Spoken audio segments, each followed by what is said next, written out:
Assalamu alaikum wa rahmatullahi wa barakatuh. I'm blessed to live into the 18th of Muharram 1442 today, which is the 6th of September 2020.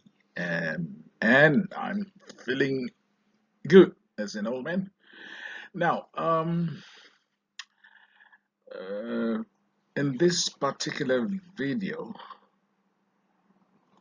no, I'm not going to show you a movie, okay? But before I go on, I would like to thank all subscribers and viewers of my video, my channel, and especially YouTube for the invention of such an amazing platform that we could share information, knowledge that I believe would benefit many, either beginners to learn something new or the current existing practitioner to recap and recall or perhaps revision in one form to enhance your capability and effectiveness as a trainer, consultant, and auditor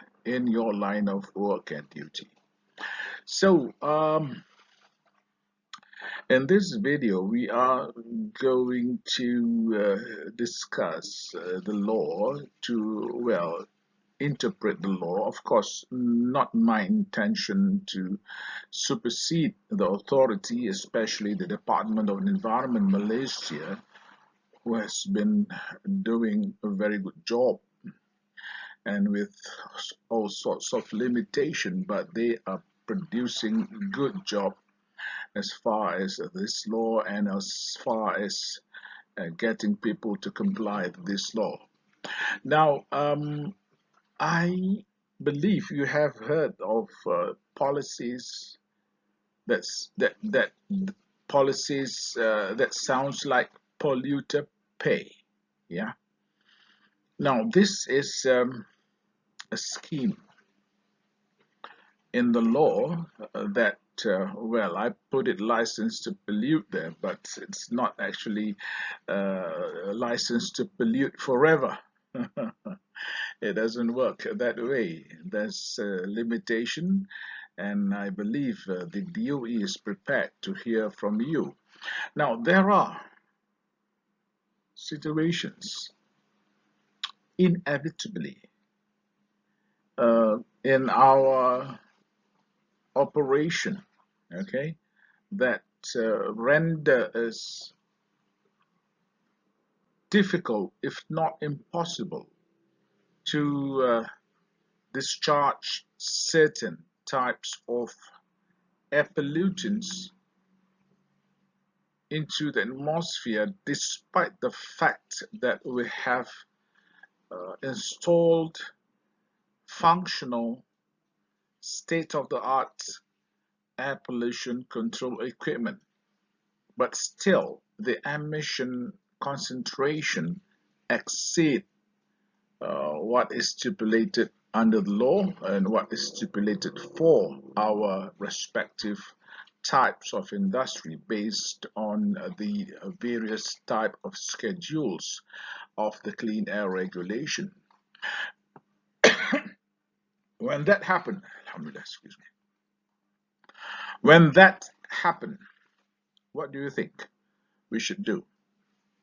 All right, because if sampling is done and the results shows that it's a continual non-compliance, we are susceptible to, as we have discussed in earlier slides, susceptible to judicial action from the authority.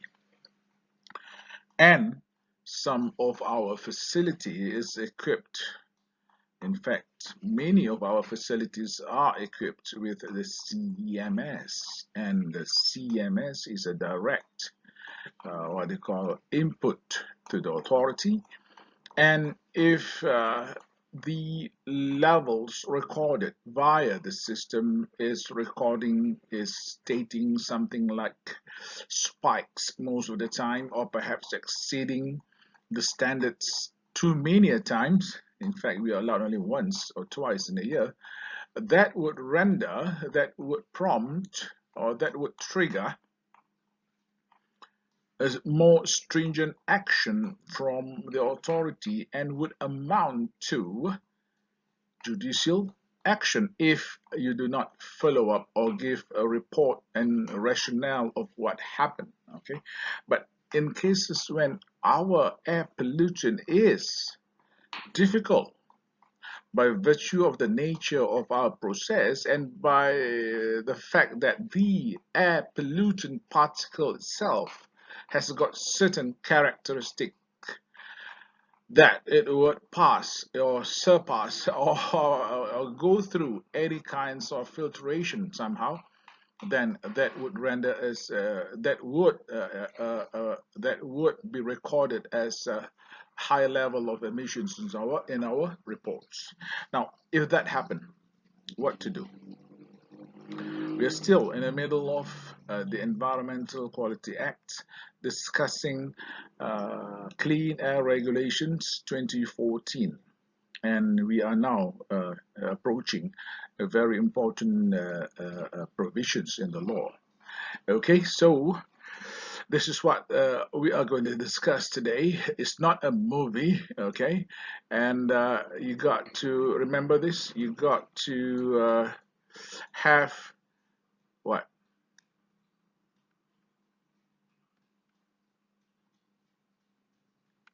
What are the reasons? We will discuss shortly.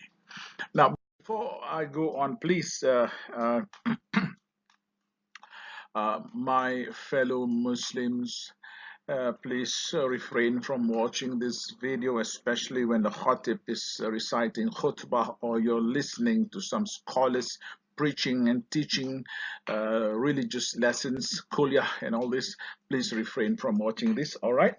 And yeah, a friend of mine just bought a S1000RR yet to test ride the bike. So if you're riding those flying vehicles, do not watch or do not read your handphones on, especially watching my video.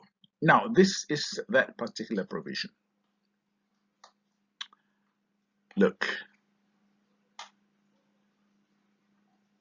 what is the provision about? It is about a license. When we say license, it's a form of permit. When it's a permit, it is usually a permission to do certain things, and when it involves judicial processes, when it involves law and legislations, normally permits would carry with them specific terms and conditions for that permission. All right, and this license is for us to enable us, not for us to, it's a different meaning, to enable us to proceed with our factory operation, with our activities which emit air impurities from it, and that emission must have gone through several steps of control to begin with. Best available technology, not entailing to excessive cost. Okay, you have got to have that done, not just about to consider, done. And you must have already in place good, working, functional, state-of-the-art air pollution control equipment, and has put evidence of efforts and endeavor in controlling the emissions of air pollutants not end of the pipe through that dust collector or scrubber or ESP, but you have put in endeavor from the upstream of your industrial process from raw mat itself. You have specified certain raw mats which not only is suitable and applicable to your process norms, but also the nature of that raw mat during its process. You have identified the types of air pollutants, and that your system of control, meaning process control and pollution control, has addressed its existence and has tried all your best available techniques entailing to what? Achievable, economically achievable. Done. It is done. Your effort is done. It is ongoing. With all that in place, and we still emit those air impurities above the standard, then that situation render us to be considered for the license to contravene the legal standards and limit as stipulated under the law. I hope I've made myself clear.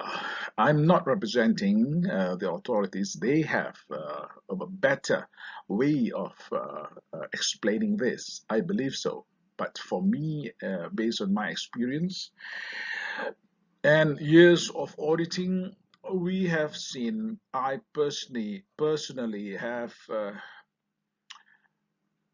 witness several premises, several processes which inevitably emit air pollutants exceeding the desired limits of the law, despite enormous effort, serious efforts, and in fact some industries engage universities to work with them and study possibilities of reducing those air pollutants, and yet despite those efforts they still couldn't control 100% of that air impurities from being discharged unless they invest multiple amounts more, which in terms of finance is not viable.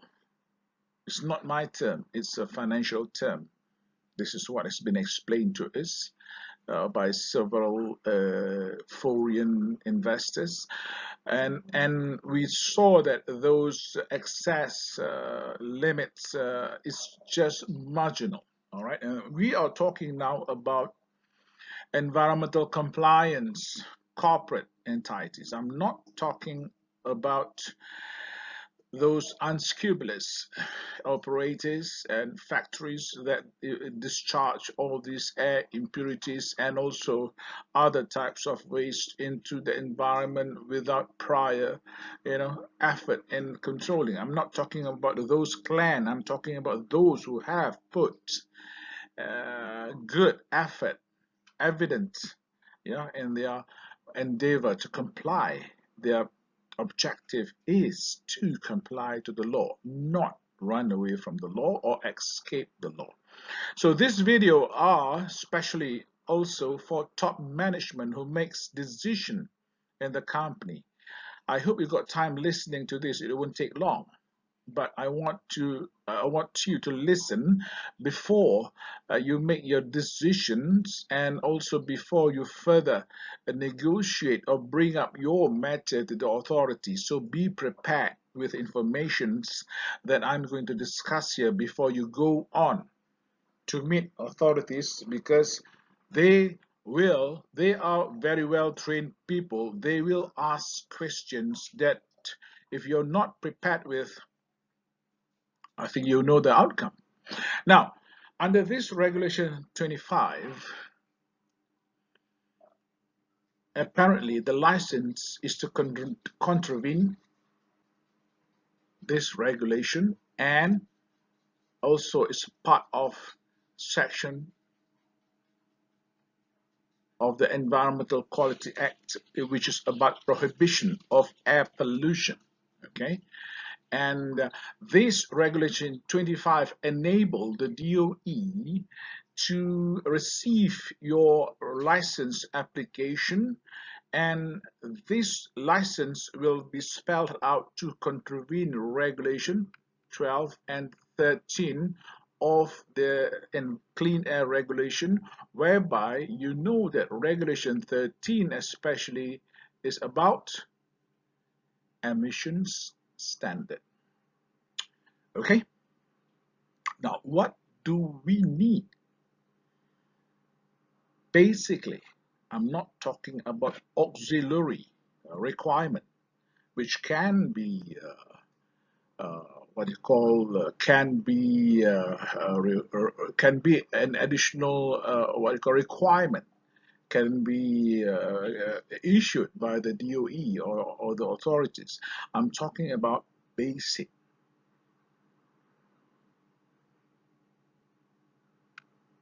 document which is stipulated in this particular regulation. Look,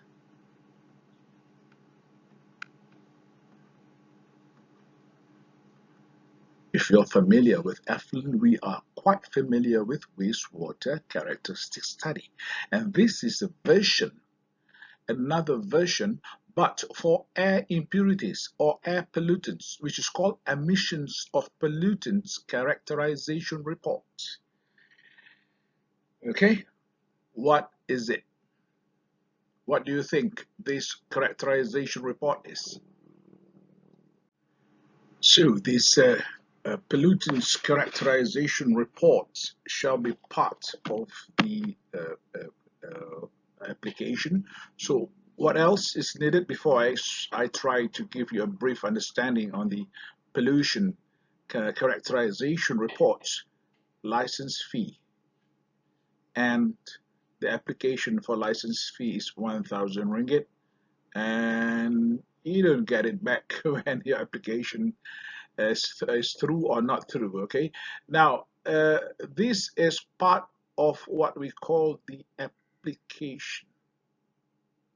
Look, can you imagine the amount of document which is what you call submitted? Now, this characterization report shall have a few other associated documents. This is what I'm trying to brief you here. It's not really stated in the law, but this is through experience. And do not forget a few things. Okay, main thing is your some description of your existing air pollution control equipment, the drawings, the type, pictures. Okay, that would help, and some brief technical explanation of how the system works. That will be a good document. Do not produce a thesis just for that.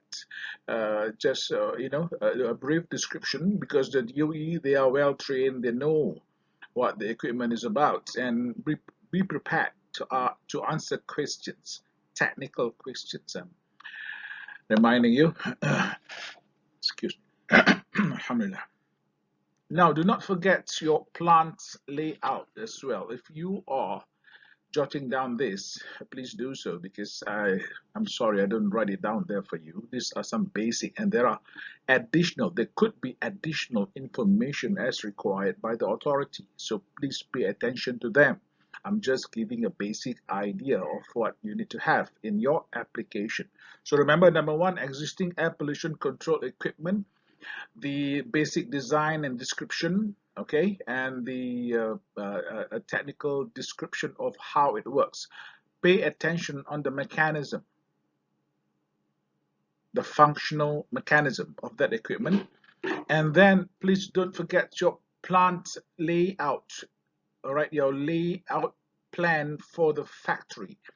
of course, if you can add in site and location plan together with your application, that would be good. All right. So, but do not forget plant layout to indicate, number one, not to forget where are the sources of the air impurities, the air pollutants. And number two, where is that air pollution control equipment is located in that layout plan. And then do not forget also, please add on process flow chart. And for each process flow chart, give a good description, okay? Short and sassy, understandable just by a quick glance through that document. It is understandable. The DOE can capture what is written down there, all right? And also the process where the pollutant actually originate from. Which process? It could be a combustion process. It might not be a combustion process. These are two general big classification. And for that process, please submit a mass balance. Okay, make a mass balance study for that. I believe you've got mechanical engineers there who are good in fluid dynamics as well. Okay, and then come the big thing, which is the emission characterization report, or the law put it in emissions of pollutants characterization report. Now this is a detailed report, and this report shall be provided by a chemist. And there are some chemists who are qualified as a combustion chemist who knows about combustion, but nonetheless, it doesn't matter whether they are experts in combustion chemistry or not, because when it's about combustion derived particles, they've got to do combustion test in the lab. All right. Now, this report must state, because we have got two categories, broad categories of air impurities which originate from combustion processes, despite regardless of the types of fuel, okay, because they got to go through combustion. It could be a genset, it could be a burner, it could be a furnace, it could be an oven, okay. No, oven is not quite combustion, I'm sorry. More of a furnace, okay. These are all combustion. Incinerators are combustion. The one that you see from the asphalt production is combustion. Oil refinery, cracker is combustion, and those sorts. Okay, I think you know. Now, those are air impurities derived from combustion process, and there's a next category, broad category, which is from non-combustion. It could be due to heat, volatility due to heat, perhaps like galvanizing. It could be due to the emissions of air pollutant from electrolytic processes, which is not quite heat, but electrolytic processes. The bubbles carries of some volatile liquids, chemicals that evaporated out. Those are from non-combustion processes. Or you have got a painting work, a body shop, spraying of paint over components or products, where you got the hood. Normally there's a suction fan. Those are also considered air pollutants, not from combustion process. In the mixing of paint, perhaps in a enclosed area, in a tank, where you've got some vapors of solvent mixed with some products that evaporated out from the conduit, which goes to perhaps a scrubber. Those are also air impurities, not from combustion process. But if you talk about Charcoal manufacturing, that's combustion process. Okay, it comes from combustion process, even though it's being cooled down.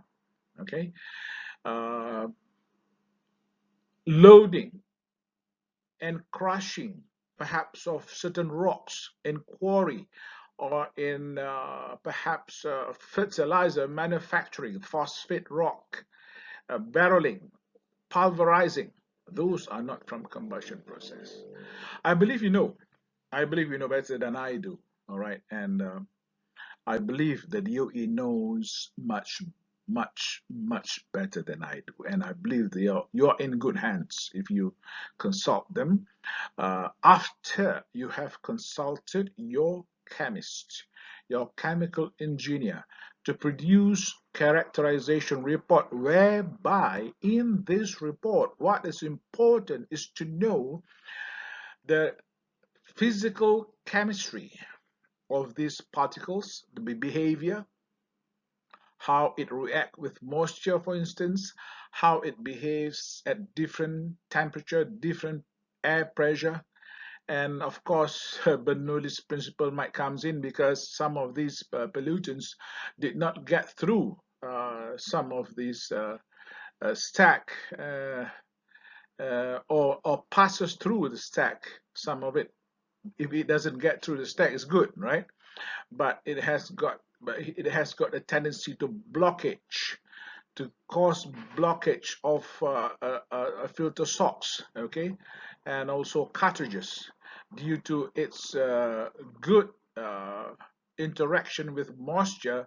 It coagulates with the humid air very well than any other does, probably due to electrostatic charges, probably due to its high surface tension properties. Now, this one the chemist has got to draw an explanation. So the physical properties, chemical properties, the behavior in the air, and of course, once it's emitted, the chemist needs to also include how would it behave in a plume, and how would it is suspended in the air before it gets precipitated down back as a fallout on the earth. Okay, that is also another additional information. And of course, the distance travel in the air, the plume. Okay, but most importantly, this report must give a justification for the application of your license. This is very important. I'm going to say this once. For the application of your license, this report must produce an inference.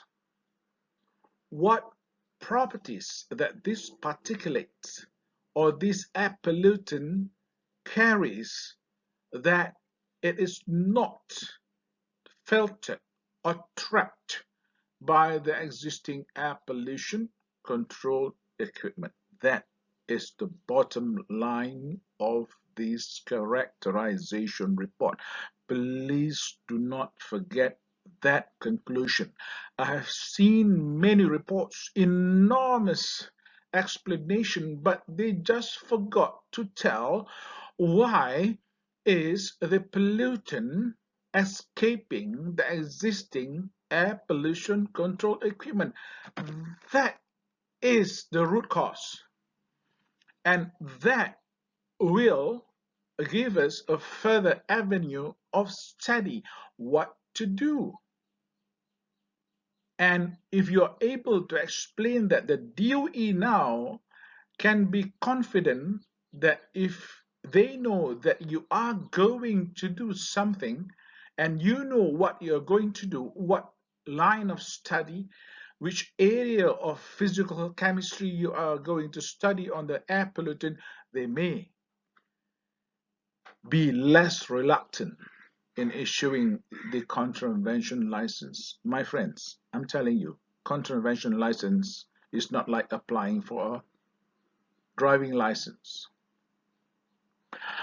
Be full license, you pass all the tests, you pass all the blocks, and you get through the bridge and highways test and all, you're done. But this license is talking about emission into the atmosphere, where multiple areas and multiple types of bioreceptors are going to receive the air impurity, and the authority is holding the responsibility for any impact thereof. Okay, so do not forget what is that character of that pollutant that render it passing through the existing system, so that you can study what to do next. What are your probable rectification measures to remediate the problem? And of course, um, our honorable DOE committee for this license will have another headache to calculate your license fee. I may be wrong. I'm not representing them in this particular statement. I believe the loading, remember the mass flow that you got to calculate when you do the emissions test? It would be based on that, the mass flow concentration multiplied by flow rates and multiplied by ringgit per hour or per day. That would eventually be the uh, license fee, the eventual license fee. That 1,000 ringgit is just a processing fee. You have got to add on, all right, to that. So, nonetheless, let me continue a little bit since we are here. Watch out for this.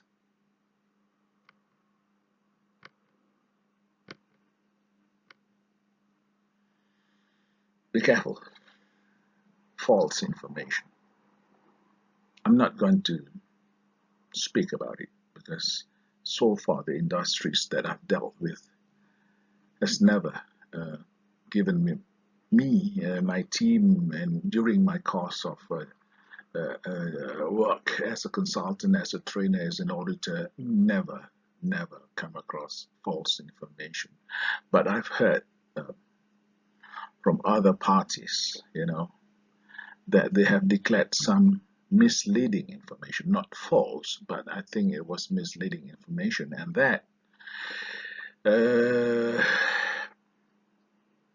could amount to a judicial action under Regulation 28. Let me give you an example.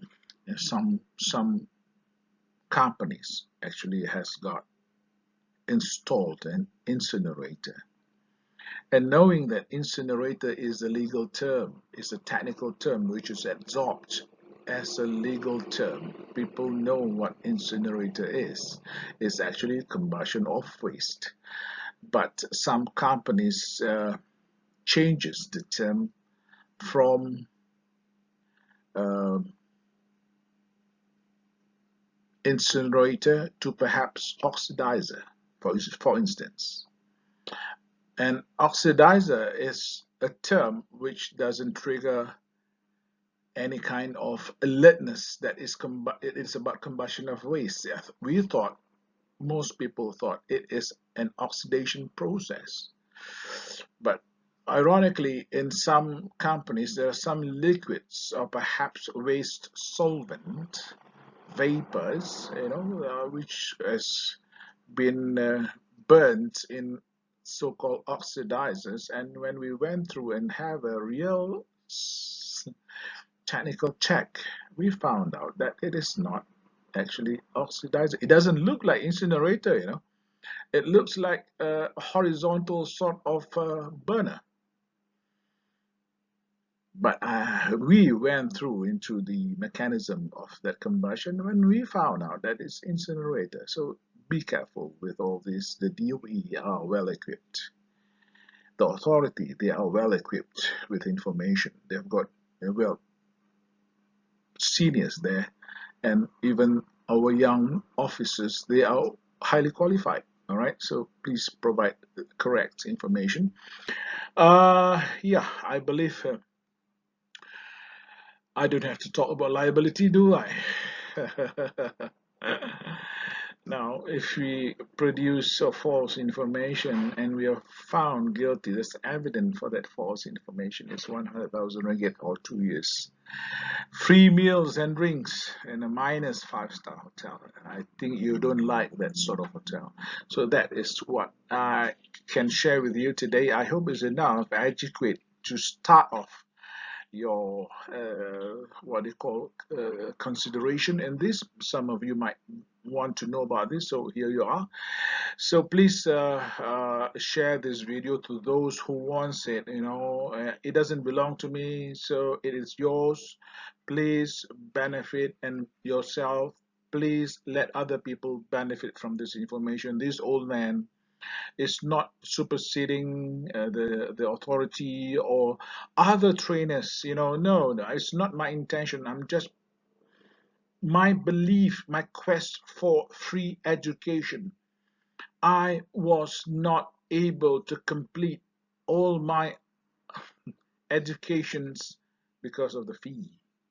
I did multiple programs on my own, but can't afford to finish it. But I stopped when I found what I want. And but my children, they are fortunate. I'm funding them right up to where they want to go up to. All right, and I hope this sort of free education will help anybody. All right, as much as other people have helped me in giving me information, input, and education. So with that, I thank you for your attention. And for the subscribers and viewers, and for all of you who are viewing this or who uses this in Bahasa Malaysia, what I can say is saya doakan semoga ilmu ini membawa barakah to you, dan semoga dikurniakan keselamatan, kesejahteraan, kebahagiaan, serta kejayaan kehidupan you di dunia dan di akhirat. So with that, I end this video by wishing everybody Assalamu alaikum wa rahmatullahi wa barakatuh. See you in the next video, inshallah.